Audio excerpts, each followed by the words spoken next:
Hi there, I'm Kyle with iFixit, and this is Jessa Jones from iPad Rehab, and she is teaching me how to do board level repairs on very small electronics. Yes, very small. So thank you so much for being here. I have never repaired anything this small. So we have an iPad here, and there's been a number of things wrong with it, but there's a particular problem with it right now that we're going to attempt to solve. Right, yes. This is the classic iPad mini backlight problem. It's actually more common in the iPad mini original. This is an iPad mini Retina, but we do see it in the Retina. And I like how repairs sometimes can tell you a story, you know, like they have like a little bit of a history. And so I was reading the note. This is an actual customer repair, and it came in and it said, you know, this iPad mini has no backlight, so there's no light on the LCD screen. And so this is the LCD. Yes. And there's a cable here. Yep. And so that cable has both data and backlight on that cable, right? Yes. Okay. Yep. And so what we're looking at here is there's a number of connectors on this board, and I'll use my tweezers here and we can look. So here's one connector. Yep, that's the LCD connector. And then this is the backlight connector. That up there's the digitizer connector. Okay, that's the digitizer. And that's the digitizer connector for the screen. You know, so this is a screen. You know, and I love this whole story, because if you look at this screen, this is what was sent in by the customer. You know, hey, this is not working. The digitizer connector was replaced, and now the backlight's not working. And you can guess that if you look at this digitizer, it has some sort of like signs of low quality. So as I'm looking at it, there's kind of cheap plastic on there. Right. The adhesive is clearly not the standard adhesive. It's kind of bubbling around here. Yep. One of your kind of big things to sort of notice in the iPad mini is when it has a silver border on the digitizer. That is sort of by definition high copy, because the original digitizers are all copper colored. And so when it doesn't have copper colored, it is at best high copy. Maybe it's fine, you know, but maybe high not. Copy is what the Chinese manufacturers call their sort of best, what they think is their best replications. This is an aftermarket part. Right, yes, it's not original quality, right. Okay. And then down here, you can see there's this is the home flex. And it should have, see these little gold pads? It should have little SMD components on the flex itself, and they're missing. Okay. So it's sort of another sign of... So we got an aftermarket part, but somebody was installing it on here. And in the process, it looks like this connector here got mashed a little bit. And then this connector has been replaced already? Yes. Okay, so this connector got mashed, is what they're telling us in the story. It's been replaced. Yes. But then that replacement didn't fix the issue. Right, because it was probably the low quality digitizer to begin with. So, you know, and that's why I sent before we started, I sent the guys downstairs to get the iFixit digitizer just for comparison. See how it has the, obviously you already know this, but you know. So you can see the I mean, it's really one. I've done like adhesive. some like comparisons by ordering a bunch of these and from different suppliers, and I've always been impressed that the iFixit one does have the copper, and it has the SMD components on the home flex. So. Well, we spend a lot more on our parts. I'm always shocked. Sometimes we'll see people selling parts. Right. Like they'll sell this part for less than we're paying for it. Right. And of course, that's including their margin and everything, but it's just there are much lower quality parts out there. Yes. Okay, so we're going to learn to fix this today. So things that happened to this was first they got a bad digitizer. They kept debugging it. Yep. And so that killed this connector. Yep. And so someone else has soldered a new connector onto the board. Mm-hmm. So then we're looking a little bit closer, and we're kind of examining through the board, and we can see there's your SIM card, and then working our way over here. So as you look at this under the microscope, you can see we have all of these shiny, happy parts. So we've got all these shiny, happy parts, and then you'll notice this part here that looks singed. And so what is that?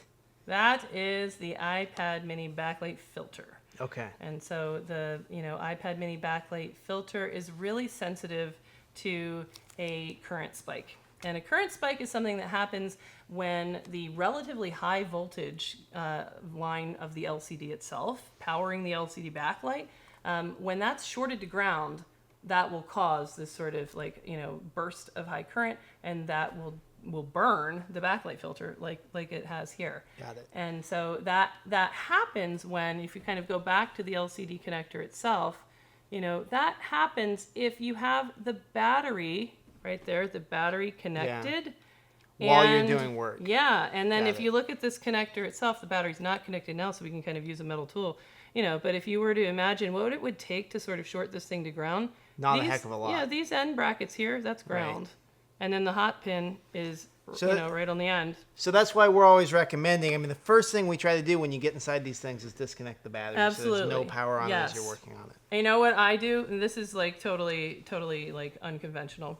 I use metal tools all the time. And you know what? Using metal tools it forces you to be like super fastidious about disconnecting the battery. Because you can't use metal tools with a battery connected for sure, Right. So, No, I'm with you. Okay. so we're learning kind of by visual diagnosis, and we're talking about an iPad here, but these principles could apply to any kind of electronic that I was working Yes, absolutely. Yep. So when you're at this scale, we're talking extraordinarily small components. These are placed on this board by a robot in the first place. Right. But we're going to go in and do a repair, and the robot couldn't do this repair. You really need a person to get in here and do this. So we're going to track down the part again. There you go. Got it. Okay. So this is our part, and let me zoom in with the microscope. And we've got our fancy zoom microscope here, so we can do this. All right, so Kyle, I will be honest. This is a challenging repair. Here, let me hold out your hand. Okay. I'm going to put into it the new piece. This is so tiny. I mean, I'm showing you this on the microscope, and it looks completely obvious. All right, here you go. Are you ready? Yes. Don't lose it. There it is. Wow. This is like the size of the head of a pin, like the head of a sewing pin. Yeah, or smaller. Here's a pin. Yeah, I mean, this is smaller than the tip of a soldering iron by far. Yeah. So this level of repair, I mean, this is like the size of maybe 3 or 4 grains of sand. It's incredibly tiny. Yeah. And you could not, with your naked eyes, you could not look at this board and see that this part was damaged. But if you have a microscope, you can get on here and look at it. Yeah.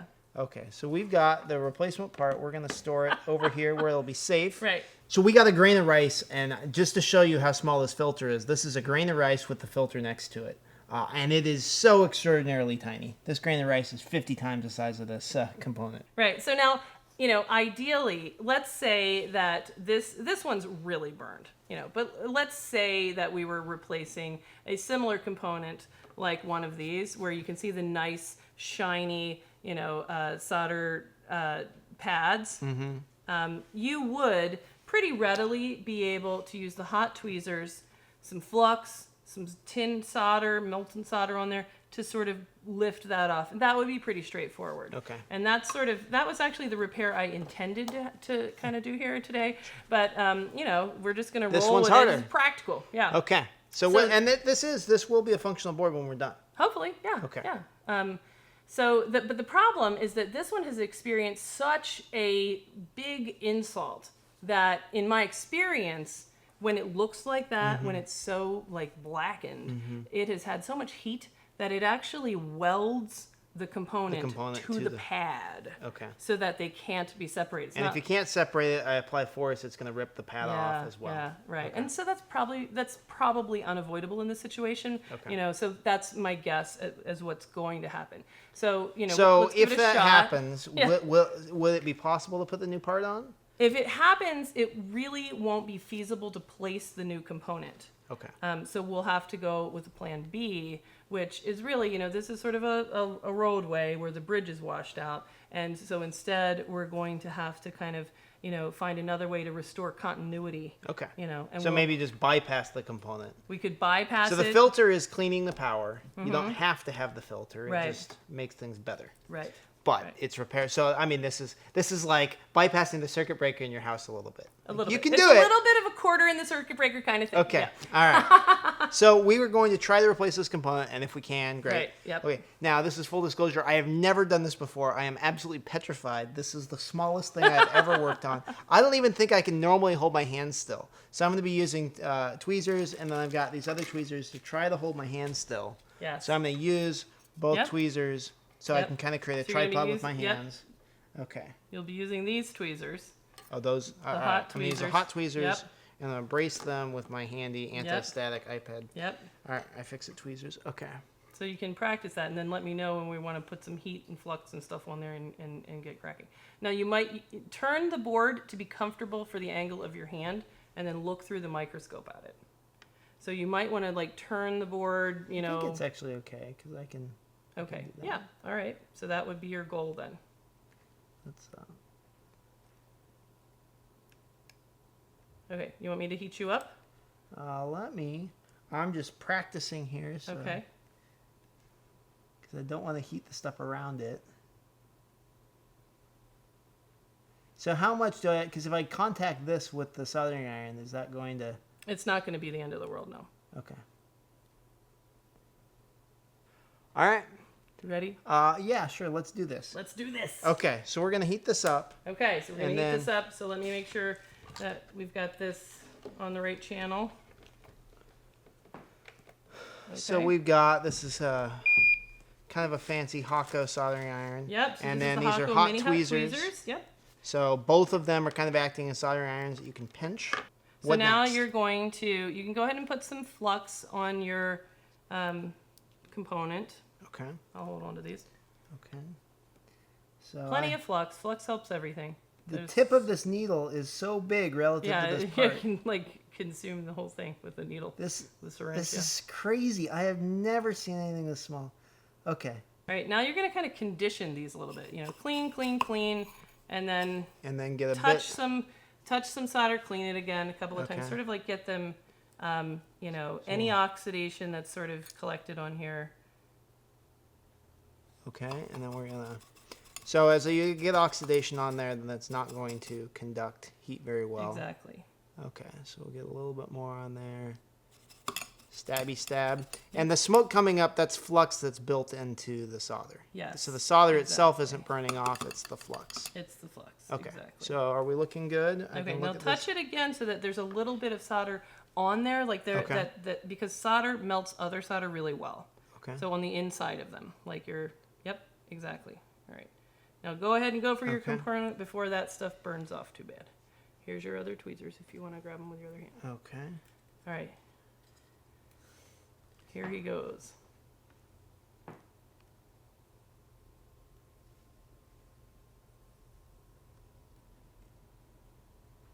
That looks good. So just sort of like massage it around a little bit. All right, you got one side off. It looks like you saved the pad I thought would pull off, but I'm not sure about the other So, pad. All right, so keep using the hot tweezers because it's still on there, and It's just kind still- of kick that thing out of there. It's here? Yep, that's it. Grab it. Yay! All right, pull it Okay. away, and So- you can ditch it in there. Wow, this is crazy. Well, I want to. You want to examine it? Yeah. Okay. I'm the scientist here now. Now you can look at it All over right, there. let Try me to get stick it this off. there. I cannot believe that I did that. That was amazing.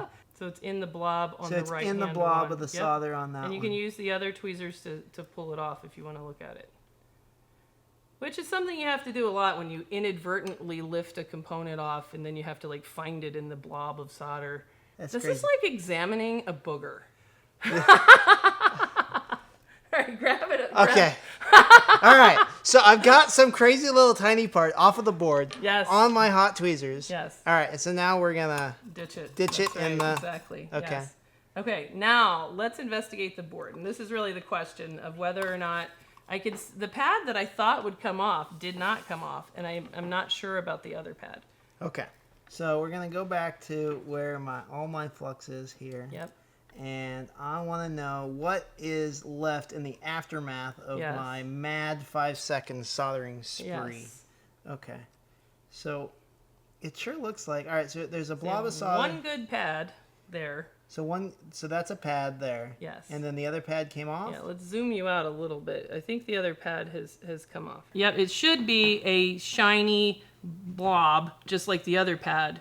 But instead, what we can see is the pad is sort of a landing for a tiny wire, the trace that's in the circuit board. And so you can see the end of the torn trace right So there. right there. So there's yes. a little bit of that. And Okay. that's a So little is bit it of copper. possible? I mean, we can't really put a new pad down. So is it possible to attach something to that trace? Right. So, this is again like practical and feasible. This is an iPad mini. And it is, we could, go order and get a new pad and use a special heat resistant epoxy and attach a new pad in order to replace the filter. But it's not really, necessary. In this situation, the right repair is to just restore continuity from the trace to the pad. Because the filter is acting as a power filter. So it's Right. cleaning up the signal. Right. But our kind of theory Right. is that it's probably not completely necessary. Right. And in practice, you know, I mean, because, Right. you know, For a there's... repair. I mean, there's Right. designing it the perfect way, where Right. you're making millions of them, and there's Right. getting the one that you have working. Exactly. Right. So we have back here our oscilloscope. We could actually take a look at the signal after we do this and Right. find out, is it dramatically worse than it was Right. before if Right. we had another one to compare it to. Right, To kind exactly. of get a feeling Right. of okay. So Yep. maybe that can be enough. Okay. We'll see if we have time. We'll see if we have I time. don't know if we'll have time. All right. So I need to jump this trace that's like, what are we're talking, this is like 1/10 of a millimeter Yeah, well, wide. that trace is making the component look huge. Okay. You know, so if the grain of rice dwarfed the component, Right. the trace is a fraction of that. It's so, amazing. I mean, this camera is or the microscope is on max magnification Yes. here, Yeah. and Yeah, it's it's still one of the smallest things on here. Yes. Okay. So how do I get a wire that tiny? Okay, so that's a good question, you know, how, sourcing wire. And the practical answer is, well, there's some right here on the table. So copper braid, which comes as sort of like a big kind of, you know, multiply rope. You can just cut this with some cutters Okay. and try to cut it like microscopic size. All right. So You want to cut it like size, you know, maybe 50 microns. Okay, I want 50 micron cuts. Got it. Right.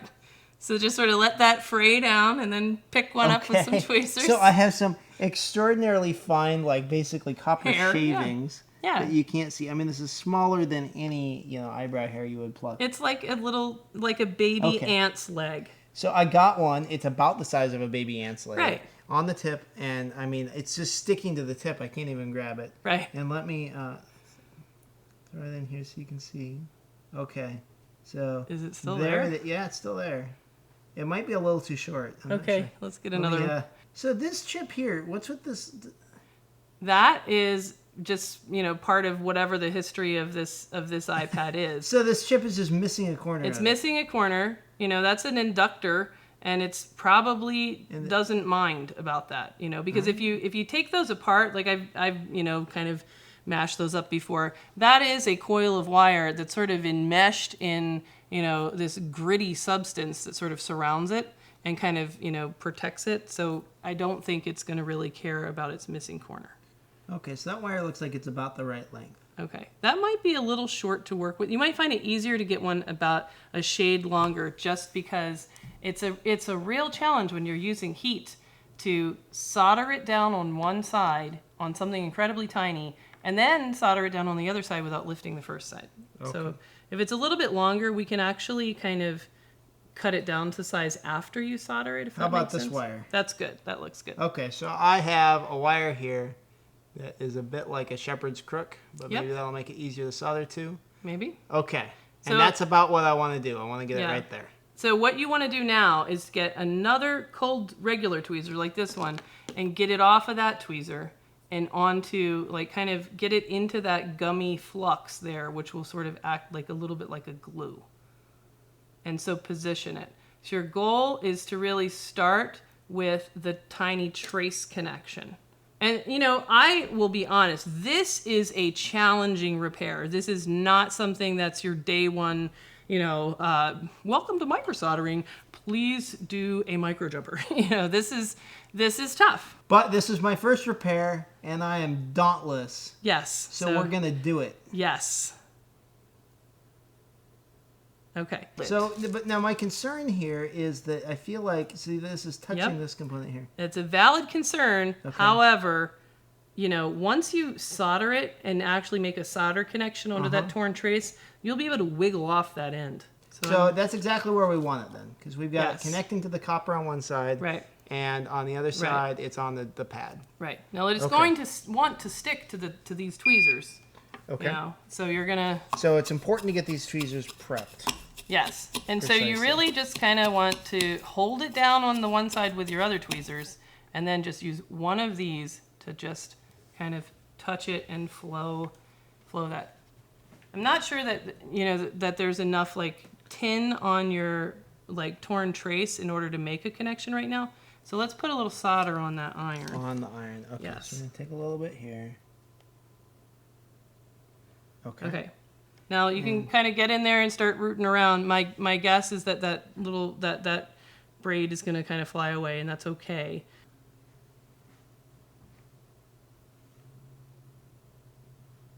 Maybe there? Maybe. Now, your flux is kind of, as it gets sort of gummy like that, that sort of, assists you because you're trying. There, that's good. Okay. One side! Did I break the... You might be sort of moved over in a way that now it's soldered in the middle of that braid. It seems like it, yes. That's exactly what But it's good practice, so there you go. Now, take this opportunity to tin your other trace. Because that, like, if you get that tinned, then it'll quickly make a nice joint. So add a little bit of solder to this? Yes. All right, so try to work on your trace and get that prepped. So get that so that it looks shiny to your eyes in the microscope. I don't know if I need more. You can put more solder There, on it. That okay, looks that got good. it. Yep, that looks good. I would recommend touching that other pad, getting rid of that braid, and getting a new braid and trying again.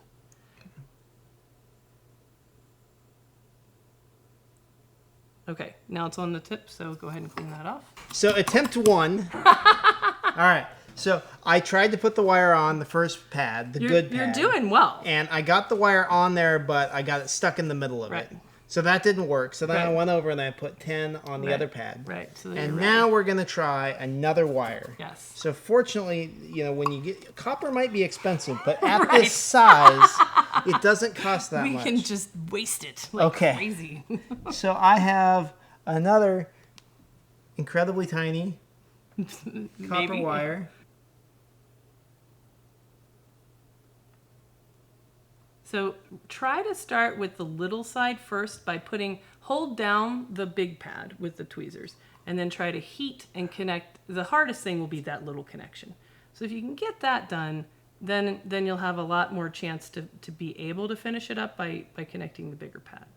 Use 2 tweezers. Okay. Here. And kind of like,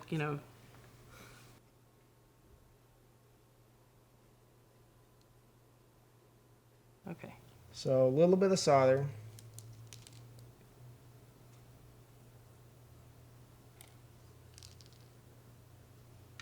And use tweezers to hold down on the big side. This is really good. Oh, that could be it. That's okay. Okay. All right, I think you could be okay. So now you can, if it is tacked down on the little side, with the regular tweezers, you should be able to just kind of move it to the center of where you want it to be. Oh. Did it move on that side? Yeah. Okay. All right, that's fine. Okay, so we're going to try again. Yep. You're doing well.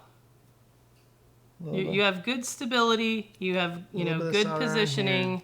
I think that I have high hopes here. It's there. It's just like it's not heating it, or... Why don't we switch it to the micro pencil? Sure. Okay. Sure. Yeah, I just don't feel like I'm getting enough heat through this. Exactly. To the... Yep.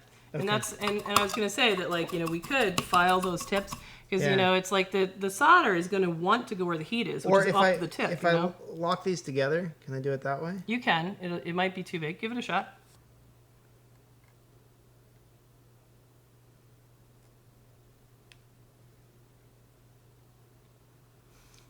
I got solder all over the wire now. Okay.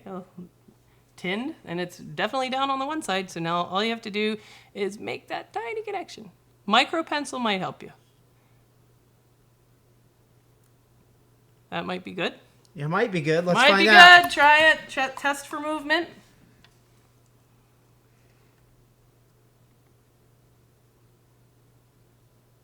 Not moving. Could be good. Could be. So we're going to clean you up. Get all that gummy flux out of there. Okay. And so I all right. Is this the greatest moment in your life? It's very interesting. This is pretty phenomenal. Okay, so I went in. I was trying to put solder on one side of it, and what ended up happening was the solder went in through the tip, covered the entire wire, and then soldered the side I was trying to do last first, and then I was able to get the other side. Yes. Okay, so this is tinning really does help. All right. And so the flux has kind of gummed up. So we're going to use isopropyl alcohol here. Yes. And you can see I do have a joint there. It's tiny. I mean, I wouldn't want to... I'm afraid of Be brushing... careful. I'm afraid. I don't want to use that yet. I'm going to use this. Go ahead. Yeah, I can see why. Gentle, so gentle. Just buff the fairy wing ever so slightly.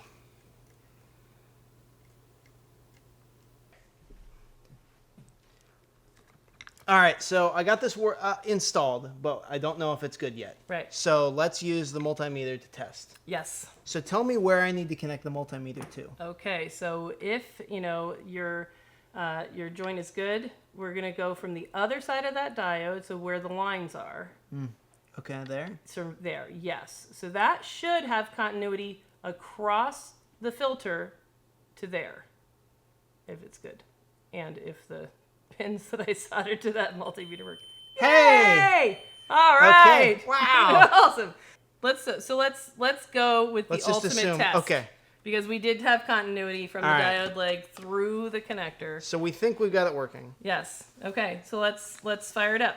So the flux that might still be on there, we might want to clean that a little bit more, like ultimately, but right now it should not be conductive, so we don't have to worry about that. The alcohol has evaporated. So in order for an iPad mini to come to full display, it needs to have a digitizer connected and the LCD. Okay, so I have an LCD here, and I have a better digitizer. So we have the digitizer that it came with, which is shoddy and maybe was the result of this whole problem in the first place. We're skipping that.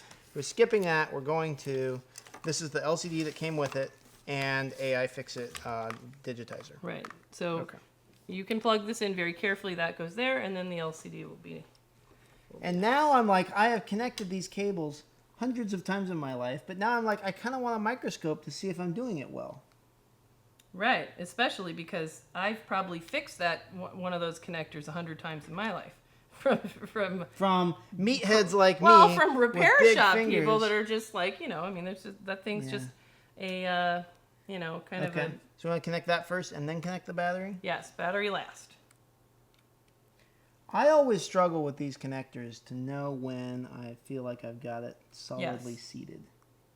And mashing it can just be off a little bit, and you have to apply force to get it on there, and then it's off by 1/10 of a millimeter, and you don't realize instead of nicely pressing it in there, you're mashing it. And then you're sending out for microsoldering. And then I hear all about that. All right, now we'll go ahead and connect the battery itself. And we're going to flip it over. Flip it over. Okay, and our power button is on the side. It's on the top. Top. I don't even know. Okay. Hold. 1,000, 2 1,000, 3 1,000. Well, sometimes I don't know. We might have to prompt it to boot with a charger. It doesn't want to come on. Well, let's prompt it to boot with a charger. So grab the lightning cord there. All right, I've got power cord here. We're gonna jack it in. Okay, so if we don't see an apple, then we have a couple possibilities. What are they? One is... I screwed up. Well, yeah, I don't think that's I don't think it's that. Two is... The battery doesn't have enough juice to power the thing on. Well, it should still power through there, but but that's a good idea. Three is bad LCD. Okay. Which is a very, very reasonable possibility. Four is not, and this is cool for iPad mini. This is an iPad mini Retina. A lot of parts people fail to appreciate the difference between iPad mini Retina and iPad mini original LCD. So this is a Retina LCD because the connector is right there. Okay. The original is on the side. So that's sort of like, it's the wrong one. It's sort of the other choice. It seems like we've got the right part. Yep. And then the other sort of real possibility here is... why don't you try connecting the cables? Let me try connecting the cables just to make sure. I'm not very good at plugging cables in. That's okay. It's on my list of skills that I've acquired in my life.